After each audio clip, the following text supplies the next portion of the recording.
Sutra teratai yang menakjubkan. Bab 8, 500 murid menerima peramalan. Simpasyang Sutra teratai episode 1146. Semuanya selaras sempurna di mana-mana dalam alam dharma.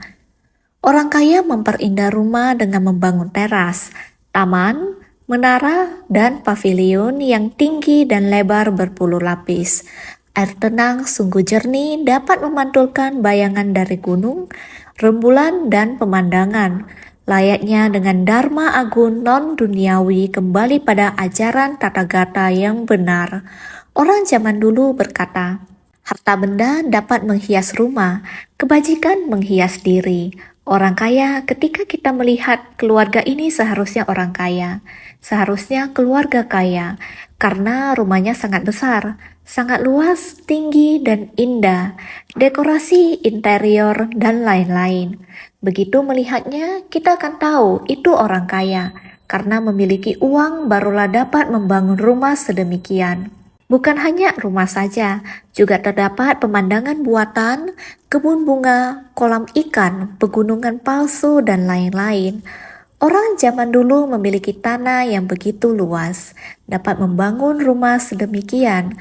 Pembangunan kebun lebih besar dibandingkan pembangunan rumah. Membangun pegunungan palsu, jembatan kecil, aliran air, menanam pohon, dan sebagainya. Semua ini dapat kita lihat adalah rumah orang kaya. Bahkan di dalam terdapat pavilion dan panggung. Sesekali akan mengundang orang ke rumahnya untuk berakting, bernyanyi, dan membuat musik.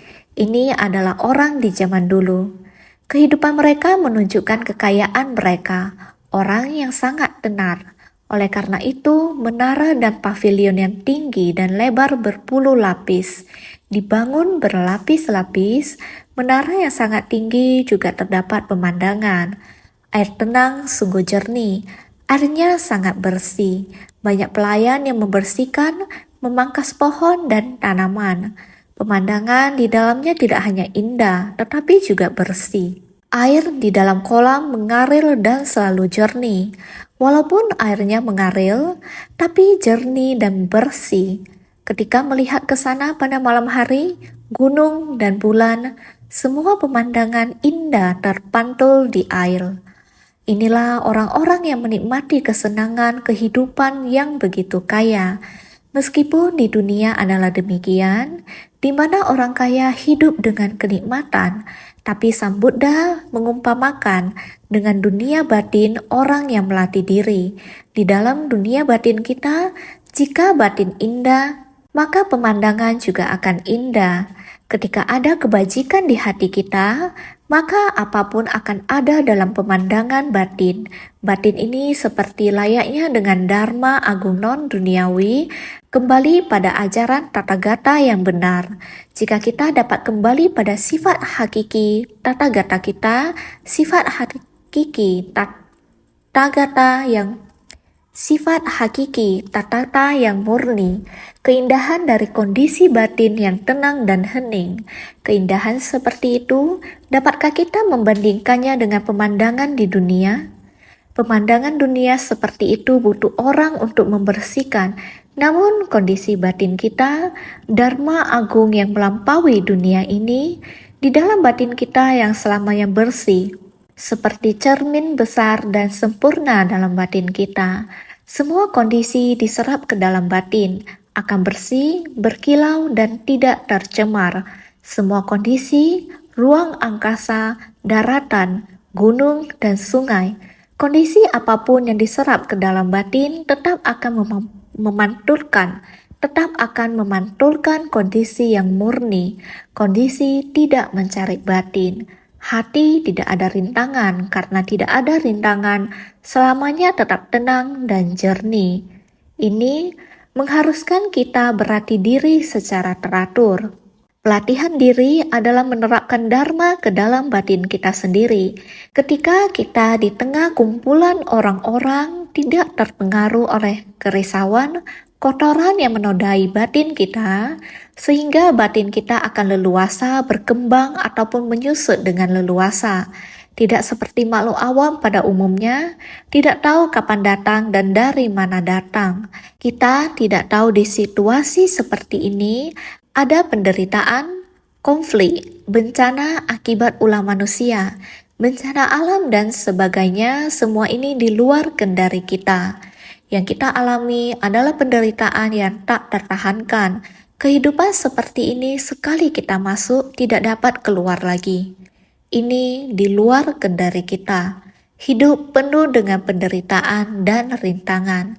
Berharap kita dapat berhati diri, mengembangkan kebijaksanaan dari dalam batin. Harta benda dapat menghias rumah, kebajikan menghias diri. Orang yang kaya menunjukkan kepada kita semua, apakah barang-barang ini akan berada selamanya? Di bab perumpamaan rumah terbakar, kita seharusnya masih ingat sesepuh yang kaya. Rumah dia begitu besar, taman dan pavilion di rumah dia juga sangat banyak. Namun seiring waktu yang panjang, saat sesepuh keluar, anak-anak di dalam rumah hanya melekat pada lingkungan mereka. Mereka merasa sangat indah di dalam dan terlekat di sana. Walaupun pavilion sangat tinggi dan luas, pemandangannya indah, namun sering bermain di dalam seperti di dunia ini. Kita sering mengundang orang datang memperagakan pertunjukan, hanya menikmati kesenangan terus bermain. Bermain sampai sesat kehilangan arah. Setelah kehilangan arah sampai hartanya habis, sering seperti ini. Rumah tidak dirawat, tidak ada yang rawat dan hanya berkumpul dan bermain. Sekelompok anak yang belum mengerti apa-apa dan kehilangan arah, tidak sadar bahwa api telah membara. Sesepuh dan melihat hal ini berbahaya, anak-anak bukankah masih di dalam? Mengapa mereka tidak tahu untuk keluar? Terus berteriak, terus memanggil, "Ayo keluar, cepatlah keluar." Namun semua orang merasa asyik bermain di dalam. Sesepuh berteriak dan memikirkan metode lain. Sudah tahu barang apa yang disukai anak-anak untuk bermain, akan memberikan mainan baru. Toh mereka suka bermain. Jadi dengan mainan baru untuk memancing mereka keluar. Jadi dia menggunakan mainan untuk memancing mereka. Ada kereta kambing, ada kereta rusa, ada kereta lembu putih yang besar. Ayo cepat keluar. Lihatlah, di luar banyak kereta. Kalian boleh memilih sesuka hati, agar kalian dapat pergi bermain dengan bebas. Ayo cepat keluar. Kalian dapat bebas bermain. Ayo cepat keluar. Demikianlah baru mulai terlihat sudah lelah bermain di dalam, makanya mereka melihat keluar. Wah, lumayan, ayo cepat keluar. Yang mereka pilih kereta kambing. Kereta rusa asik untuk bermain. Namun karena sudah keluar dan dalam selamat, tahu harus berada di dalam 3 kereta. Sesepuh pada awalnya mengatakan kepada mereka, kegunaan dari 3 kereta yang disiapkan membimbing mereka. Melihat bagian dalam kereta yang besar, banyak sekali hiasan dekorasi di dalamnya. Ingin pergi ke tempat yang jauh, bisa membawa serta pendamping. Dalamnya juga ada banyak barang untuk dinikmati, dengan berbagai metode untuk membimbing mereka agar mereka memiliki kereta besar ini. Sutra teratai pada bab perumpamaan, kisah ini adalah sebuah dharma, menggunakan kejadian dan wujud untuk mengajari kita, sebenarnya kita dalam kejadian dan wujud yang ada dalam kisah perumpamaan ini rupanya merupakan dharma yang penuh kebenaran. Yang ingin kita pahami, para makhluk bukan hanya memberi kebaikan bagi diri sendiri pada kereta rusa dan kereta kambing. Bukan hanya demikian, karena kita sudah tahu, rumah terbakar pada 3 kelompok alam sudah berbahaya. Api sudah menyebar pada 4 penjuru. Api sudah terus membara. Api yang membakar mengakibatkan penderitaan. Ini ada di dalam 3 kelompok alam. Diri sendiri tidak berdaya. Penderitaan yang tidak tertahankan sangat berbahaya. harus segera keluar. Karena kita sudah keluar, seperti halnya kita membina diri. Kita harus melihat kembali ladang batin kita. Di dalam ladang batin kita, kita harus benar-benar melepaskan kekotoran batin, kerisauan, rumah yang terbakar di 3 kelompok alam. Kalau kita tidak lepas dari rumah terbakar di 3 kelompok alam, kita tidak bisa memasuki jalan agung ini, dan pikiran kita tidak dapat mengalami kondisi bodi di alam dharma yang luas. Kita tidak bisa merasakan kebenaran dari alam dharma yang mencapai alam semesta. Jadi kita harus terlebih dahulu melepas rumah yang terbakar ini. Barulah kita bisa keluar melihat langit, kereta kambing dan kereta rusa. Meskipun kecil, namun kita ada bumi langit dan alam semesta. Kondisi yang aman, melatih kendaraan kecil juga demikian, bisa menghapuskan kerisauan dan kekotoran batin kita. Kita tahu ada penderitaan dan tahu bahwa penderitaan datang dari akumulasi segala kerisauan. Kita memerlukan metode untuk melenyapkannya. Metode ini adalah sebuah jalan. Kita harus mengandalkan kendaraan besar. Hanya kendaraan besar yang bisa membuat kita ke jalan yang agung dan mencapai langit luas yang kita ingin capai. Jalan agung ini dari kereta kambing dan kereta rusa. Buddha terus memandu kita sampai kereta lembu putih yang besar. Ini agar kita bisa menghapuskan kerisauan. Karena kita sudah keluar, kita tahu bagaimana baiknya Dharma dan tahu harus menghapuskan kerisauan. Setelah kita menghapuskan kerisauan, apakah mereka akan hapus selamanya? Belum tentu. Lihatlah orang yang menggunakan narkoba. Narkoba setelah dikonsumsi menjadi penderitaan. Kita tidak lagi dapat mengendalikan diri kita, mengendalikan diri sendiri. Meskipun dengan berbagai macam cara menghentikan kecanduan, namun dalam prosesnya sungguh membutuhkan perjuangan, sungguh menderita, sampai akhirnya bisa meninggalkan narkoba. Namun, setelah kita terbebas, kita kembali melihat rekanan di masa lalu. Orang-orang yang masih mengkonsumsi narkoba, kita bertemu lagi dengan orang-orang ini. Begitu mudah, tangan saling menyapa sejenak. Marilah, mulanya berpikir bahwa narkoba membawa penderitaan. Lawan bicara kita juga adalah orang yang mengonsumsi narkoba. Sekarang saya sudah berhenti menggunakan narkoba. Saya seharusnya juga bisa membantu dia untuk terlepas dari pengaruh narkoba, sehingga kembali bersama dengannya. Kemudian, apakah kita yang memiliki pengaruh lebih besar ataukah dia yang memiliki pengaruh lebih besar? Jika kita menjalankan praktik kendaraan kecil, maka kekuatan pun sangat kecil. Akan sangat mudah ditarik kembali oleh mereka. Lagi-lagi terjerumus ke dalam. Kembali lagi merasakan penderitaan. Masih sama, tidak bisa membebaskan diri sendiri dan harus mengulang dari awal. Melalui proses yang begitu panjang. Harus merasakan ulang penderitaan yang sama selalu berulang-ulang seperti ini. Kecanduan berhenti. Tidak tahan godaan lagi, kemudian kecanduan lagi. Berhenti lagi, jika berlanjut seperti ini, maka selamanya tidak akan bisa benar-benar berhenti. Sama seperti kita sedang melakukan pelatihan diri. Kita melatih ajalan kendaraan kecil. Dharma kita sangat dangkal, hanya ingin memberi kebaikan terhadap diri sendiri. Ketakutan ini sangat lemah. Kita tidak hanya harus menyelamatkan pecandu narkoba, kita masih membutuhkan sekelompok orang untuk masuk ke kerumunan orang banyak, untuk melihat, memahami, harus secara perlahan-lahan berhubungan dengan mereka, perlahan-lahan menghayati mereka, mengerti mereka. Dengan para makhluk seperti ini, menganggap sebagai dharma untuk menempah batin kita. Dengan menggunakan berbagai macam metode, penderitaan yang berbeda, kita menghayati mereka. Tidak hanya terjerat dalam narkoba tersebut sendiri, kita harus benar-benar memiliki kekuatan antibodi yang cukup, baru ada cara untuk mencabut tabiat buruk pecandu narkoba, prinsip kebenaran yang sama. Jika Anda tidak menempah diri, batin kita juga tidak memiliki antibodi. Batin kita jika tidak memiliki antibodi dan kekebalan, juga sama halnya akan terinfeksi oleh virus ini. Juga prinsip kebenaran yang sama, maka kita harus terbebas dari 3 kelompok alam.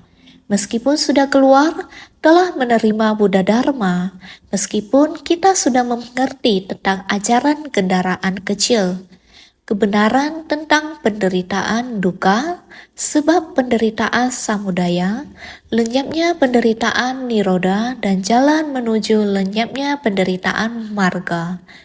Meskipun kita telah memasuki ajaran kendaraan sedang, hukum 12 sebab musabab, nidana, sebab musabat munculnya segala sesuatu ini semua kita sudah mengerti. Kita seharusnya selangkah lebih maju ke depan, harus berpadu jadi satu dengan kerumunan orang banyak.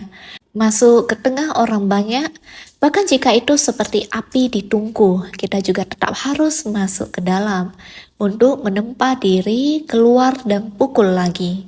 Baru bisa menjadi alat perkakas yang sangat bagus. Ini adalah pelatihan diri yang harus kita lakukan. Jadi dengan Dharma Agung non-duniawi, batin kita harus tenang terlebih dahulu. Meskipun pavilionnya tinggi, pemandangan sangat indah, kita juga harus seperti air yang tenang. Batin kita dapat memantulkan gunung tanpa mempengaruhi air. Batin kita seperti cermin. Cermin ini dapat memantulkan segala sesuatu di alam semesta ini. Namun, cermin ini tidak terpengaruh oleh segala sesuatu di alam semesta ini. Inilah yang kita perlu dalam pelatihan diri. Dari Dharma memasuki dunia. Berusaha untuk menghayati Dharma Agung non-duniawi. Dengan demikian baru dapat berbalik dari kegelapan menuju terang. Memasuki Dharma yang benar. Ketika memasuki Dharma yang benar, kita bisa kembali ke Dharma sejati Tathagata. Batin diri, kita sendiri harus latih sendiri. Melatih batin diri sendiri dengan baik. Dalam pemandangan lahan batin kita, gedung-gedung tinggi, menara, dan pavilion, semua ada di dalam batin kita. Tiada berbentuk barulah kebenaran sejati. Yang berbentuk adalah memiliki rintangan. Mari kita melihat bagian naskah sutra sebelumnya. Pada ketika itu, Bhagawan karena ingin mengemukakan kembali maksudnya, berkata dalam bentuk syair, biksu kaundinya akan bertemu dengan Buddha yang tak terhingga. Setelah Asamkhya Kalpananti akan mencapai penerangan sempurna. Sutra teratai bab 8, bab 500 murid menerima pelamaran.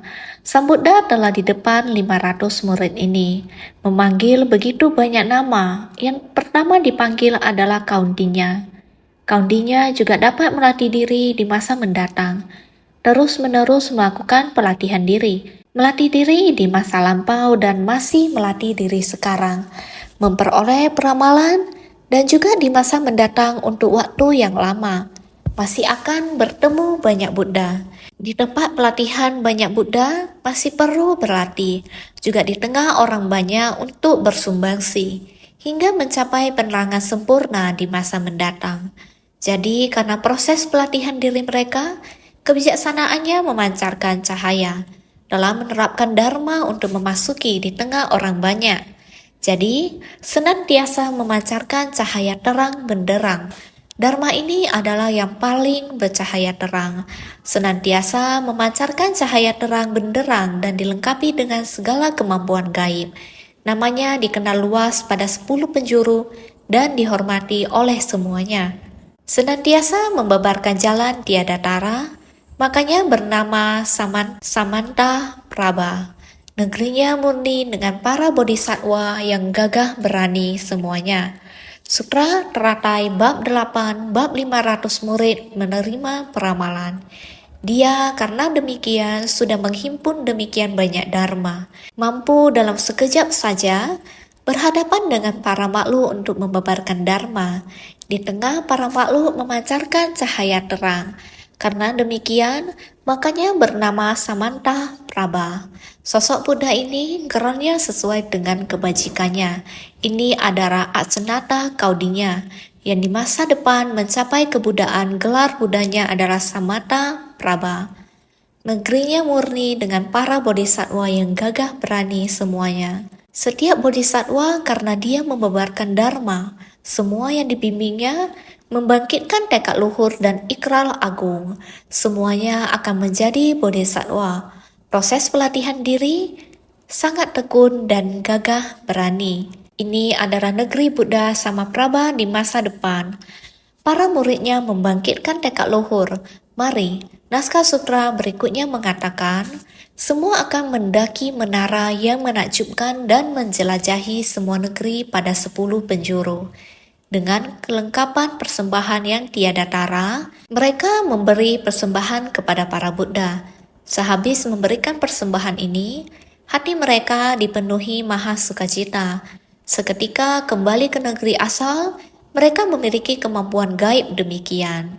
Di negara tersebut, apa yang ditampilkan dan yang dideskripsikan negara tersebut, demikian makmurnya. Negeri Buddha tersebut strukturnya sangat indah sekali. Tempat tinggal orang-orang merupakan menara yang menakjubkan. Menjelajahi negeri pada 10 penjuru. Ini adalah demikian bebas dan leluasa. Semua akan mendaki menara yang menakjubkan. Semua dharma adalah agung, layaknya semua faktor pencerahan. Dinamakan sebagai menara yang menakjubkan. Bodhisattva mengarah pada kemajuan. Dinamakan sebagai mendaki. Kita mulai melatih diri, dharma terserap ke dalam batin. Kita mulai dari 37 faktor mencapai pencerahan. Kita harus memahami penderitaan di dunia ini. Kita juga harus memahami bahwa terdapat berbagai metode untuk melenyapkan berbagai penderitaan. Sebagai media bagi kita untuk melatih batin. 3, 4, 25, 7, 8, semua dari ini jika dijumlahkan menjadi 37 faktor mencapai pencerahan. Kita mulai melatih selangkah demi selangkah dari ini, dari sini. Ini dinamakan menara yang menakjubkan. Dengan tekun, bersemangat untuk maju 5 akar dan 5 kekuatan, berkesinambungan terus 7 faktor pencerahan, 8 ruas jalan mulia. Bersemangat maju selangkah demi selangkah mencapai tingkatan lebih tinggi. Kita semakin lama semakin mengerti dharma dan semakin banyak dharma yang kita pahami. Ketika kondisi batin bersentuhan dengan kondisi luar, maka dharma akan tercipta darinya. Jadi dinamakan sebagai menara yang menakjubkan. Arah tujuan bagi bodhisattva untuk giat bersemangat agar mencapai tingkatan yang lebih tinggi. Selangkah demi selangkah terhadap dharma semakin lama semakin dapat dipahami. Maka menjelajahi semua negeri pada 10 penjuru, batin kita semakin lama semakin terbuka lebar. Menjelajahi semua negeri pada 10 penjuru. 10 penjuru ibarat alam dharma. Menjelajahi seluruh alam dharma untuk memupuk segala pahala kebajikan. 10 penjuru perumpamaan untuk 10 alam dharma. 10 alam dharma kita semua sudah tahu. Alam dharma, apakah semuanya sudah tahu? 6 alam awam dan 4 alam suci.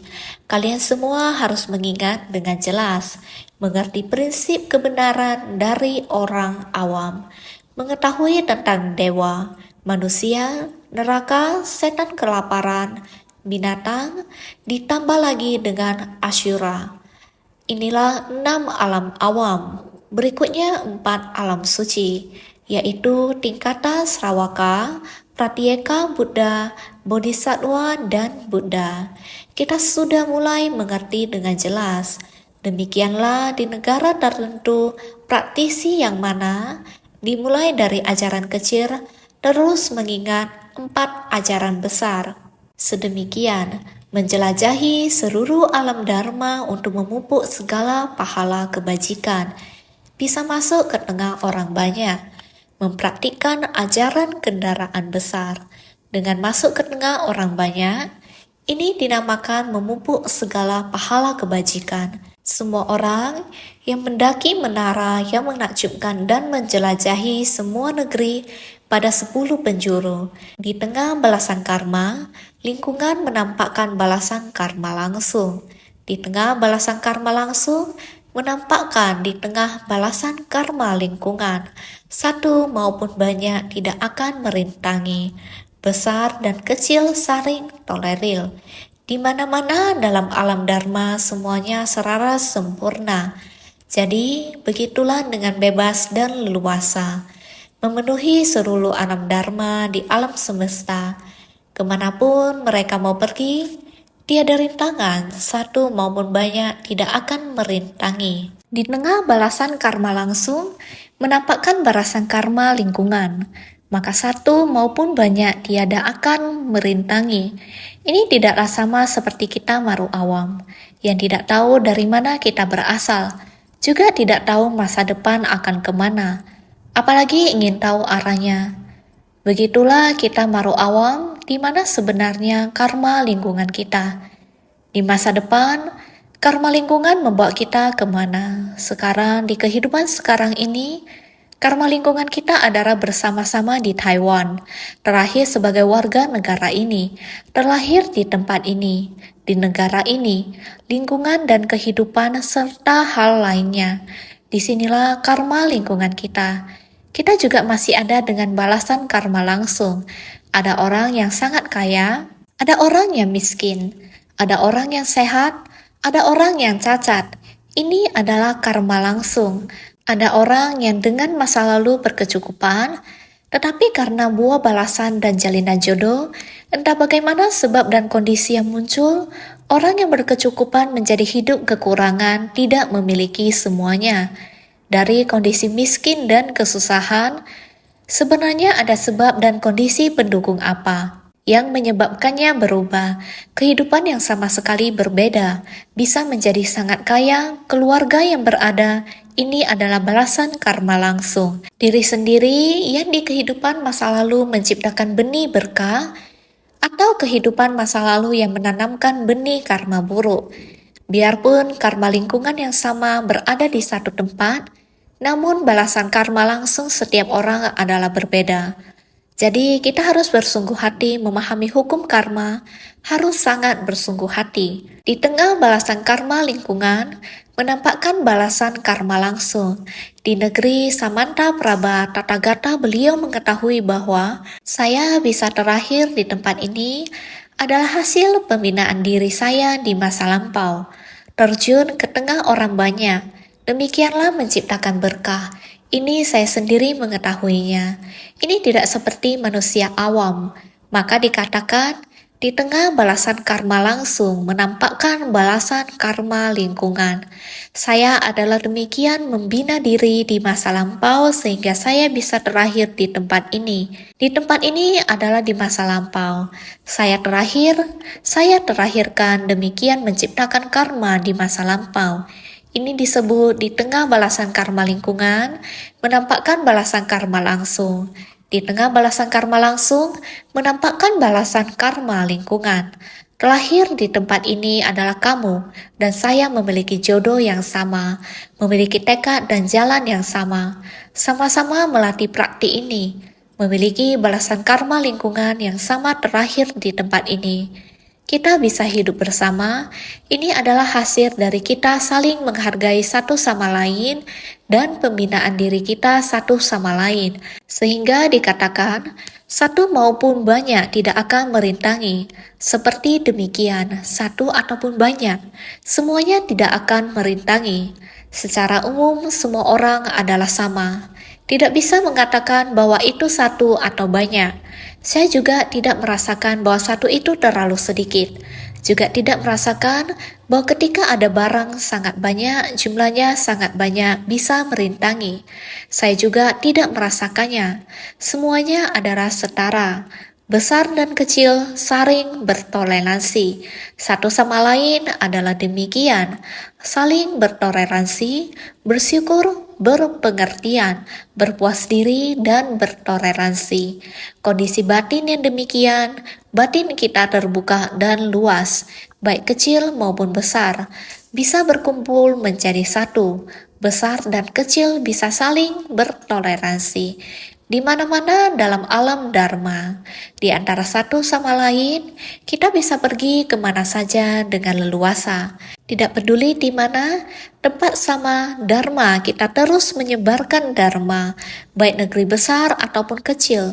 Kondisi besar ataupun kecil, semuanya menggunakan Dharma untuk bersumbangsi agar semuanya selaras sempurna. Dengan kelengkapan persembahan yang tiada tara, mereka memberi persembahan kepada para Buddha. Kelengkapan adara perkakas seperti para bodhisattva dapat mengorbankan diri, tidak keberatan atas jiwa kehidupan mereka dalam menegakkan ajaran sesuai Dharma. Mereka memberi persembahan berupa praktik sesuai Dharma. Makanya dinamakan persembahan yang tiada tara.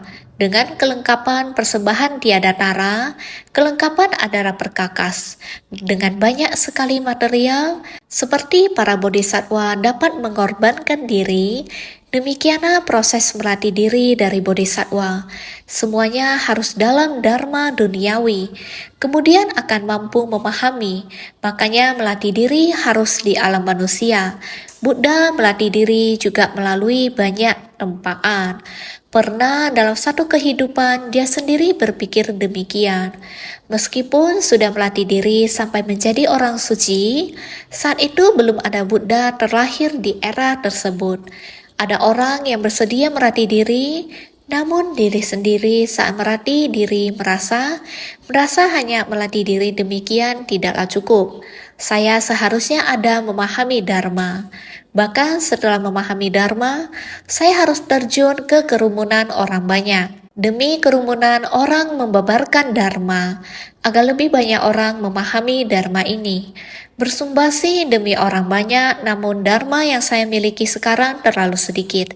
Jadi dia pun mulai berikrar, seandainya ada orang yang bisa membabarkan Dharma kepada saya rela mempersembahkan segala sesuatu yang saya miliki. Sehingga Raja Mara Maheswara pun datang. Saat akan melatih diri, selalu ada Raja Mara yang datang mengganggu kita.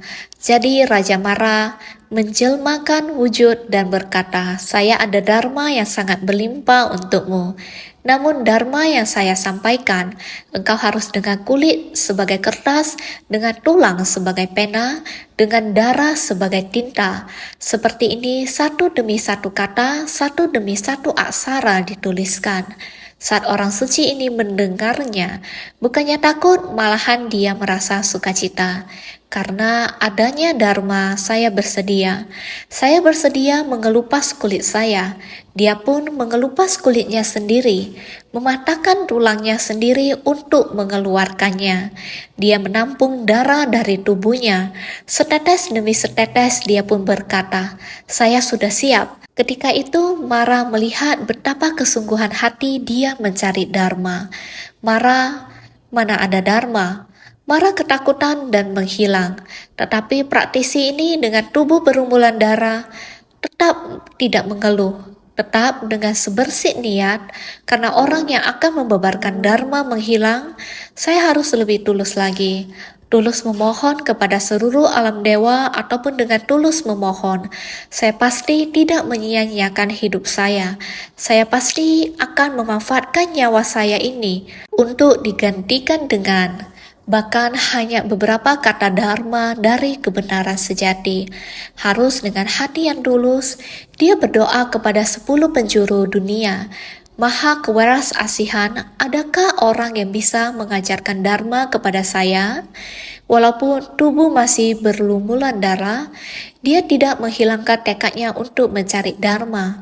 Dalam jarak 32 Sreta, yaitu 32 negeri, sebuah dunia yang begitu jauh, sebuah tempat negeri Buddha yang disebut dengan negeri yang rata-rata tiada noda. Buddha ini namanya adalah Wimala Nama Raja. Dia telah muncul dikarenakan hati yang begitu tulus, begitu jauh, 32 sekra negeri Buddha, begitu jauh dia muncul di hadapan praktisi ini mengatakan, praktisi, Dharma harus dilatih dengan batin sendiri. Kamu begitu tulus, mengelupas kulit dari tubuhmu dijadikan kertas, mematahkan tulang sebagai pena, menggunakan darah sebagai tinta, sungguh menggetarkan langit dan bumi. Sekarang saya akan membabarkan Dharma untukmu, berharap di masa mendatang dapat menyerap Dharma ke dalam batin. Semua Dharma yang berada dalam batinmu, pada kalpa sebanyak butiran debu, semua makhluk, semua dari jiwa kebijaksanaan. Sampai dunia yang paling menderita, kamu dapat bersumbangsi pada para makhluk yang menderita. Demikian praktisi ini mendengar sukacita. Dharma terserap ke dalam batin, mendapatkan 4 kefasihan tiada rintangan. Seluruh kulit tubuh telah kembali seperti semula. Ini sebuah kisah yang tertera di dalam Sutra Buddha, sehingga dikatakan merelakan tubuh demi memohon Dharma, prinsip kebenaran yang sama. Kita hanya memohon di dalam Dharma. Materi di luar tubuh kita bisa didedikasikan. Sekarang begitu banyak makhluk yang menderita, memerlukan sumbangsi dari kita. Memberi sumbangsi dengan materi yang berwujud, batin yang tak berwujud terus memohon pada Dharma, ke atas memohon Dharma, ke bawah membimbing para makhluk. Ini adalah memerlukan kelengkapan yang berwujud, sehingga kelengkapan yaitu semua benda seperti para bodhisattva dapat mengorbankan diri, bahkan tubuh ini juga. Tidak keberatan atas jiwa kehidupan mereka dalam menegakkan ajaran sesuai Dharma. Ini adalah ajaran Buddha, adalah demikian dipraktikkan, meyakini, menerima, dan mengamalkan. Dengan demikian, memberi persembahan kepada Buddha. Ini dinamakan persembahan yang tiada tara. Dengan kelengkapan persembahan yang tiada tara, mereka membeli persembahan kepada para Buddha. Menggunakan batin yang demikian, meyakini, menerima, dan mengamalkan ajaran. Ini adalah persembahan yang tiada tara, meyakini dan menerima ajaran Buddha. Harus masuk ke tengah orang banyak, bersumbangsi dengan nyata, sehingga sehabis memberikan persembahan ini, hati mereka dipenuhi maha sukacita. Mereka berbuat seperti ini setelah melatih persembahan yang menakjubkan, hati mereka dipenuhi kegembiraan dan membangkitkan maha sukacita. Mereka berbuat seperti ini adalah demikian lakukan. Ajaran yang demikian melatih persembahan yang menakjubkan. Demikian membina diri. Ini adalah persembahan yang menakjubkan, membangkitkan maha sukacita. Semua orang bersukacita. Seketika kembali ke negeri asal, mereka memiliki kemampuan gaib demikian. Setelah memberi persembahan di seluruh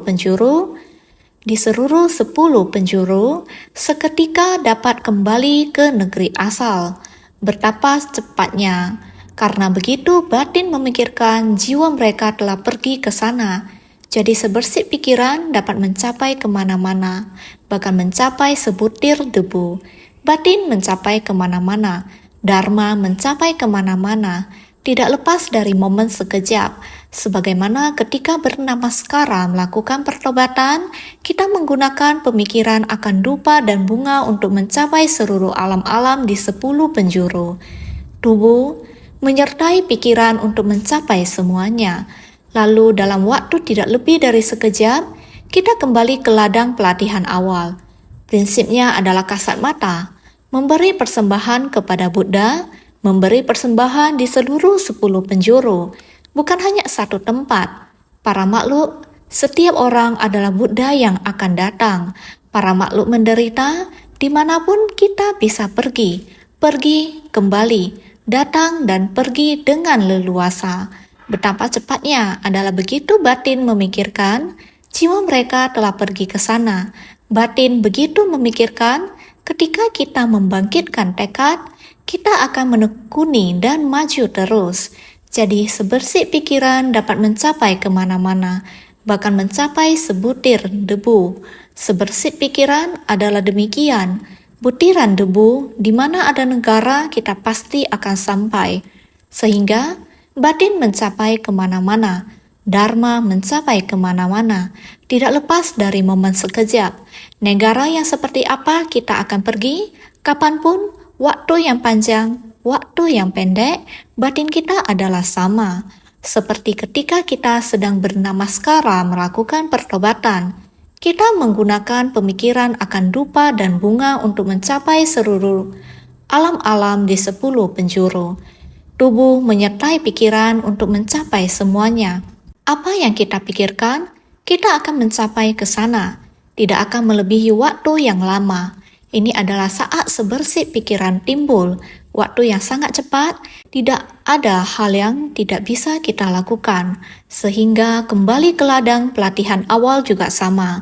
Yang kita lakukan akan kembali lagi. Bersumbangsi tanpa pamrih. Inilah yang biasa saya sumbangsikan. Lakukan di sini. Setelah ke sana, pergi. Setelah lakukan, kembali. Prinsip kebenaran yang sama. Mempelajari ajaran Buddha, kita harus memiliki batin seperti ini, seperti pemandangan di menara, seperti pantulan bayangan dalam air, pantulan yang begitu tenang. Kita memberi persembahan kepada Buddha adalah membina diri sesuai dharma. Demikian barulah memberi persembahan yang sesungguhnya, sehingga kita harus senantiasa lebih bersungguh hati.